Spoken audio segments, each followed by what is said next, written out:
সম্পদের তথ্য গোপন ও জ্ঞাত আয় বহির্ভূত সম্পদ অর্জনের অভিযোগে দায়ের করা মামলায় বিএনপির ভারপ্রাপ্ত চেয়ারম্যান তারেক রহমানের স্ত্রী ডক্টর জোবাইদা রহমানের ৩ বছরের কারাদণ্ডের রায়ের বিরুদ্ধে দায়ের করা আপিল মঞ্জুর করেছেন হাইকোর্ট। এর ফলে দুটি ধারায় ৬ ও ৩ বছরের দণ্ড থেকে তারেক রহমানও খালাসের সুবিধা পাবেন।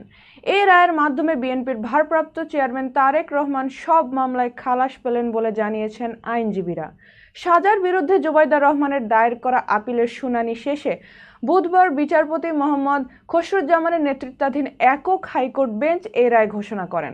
আদালতে জোবাইদা রহমানের পক্ষে শুনানি করেন জ্যেষ্ঠ আইনজীবী S M. Shahjahan, barrister Kaiser Kamal, advocate Zakir Hossain Bhuiyan. সঙ্গে ছিলেন barrister Sheikh Mohammad Zakir Hossain, advocate Maksudullah, advocate Anisur Rahman Raihan Biswas. এর আগে ১৩ মে ৩ বছরের কারাদণ্ডের আপিলের জন্য জোবাইদা রহমানকে ৫৮৭ দিনের বিলম্ব মার্জনা করেন হাইকোর্ট। পরদিন গত ১৪ মে সম্পদের তথ্য গোপন ও জ্ঞাত আয় বহির্ভূত সম্পদ অর্জনের অভিযোগে দায়ের করা মামলায় ৩ বছরের সাজাপ্রাপ্ত বিএনপির ভারপ্রাপ্ত চেয়ারম্যান তারেক রহমানের স্ত্রী জোবাইদা রহমানকে জামিন দেন হাইকোর্ট। একই সঙ্গে সাজার বিরুদ্ধে জোবাইদা রহমানের আপিল শুনানির জন্য গ্রহণ করেন আদালত।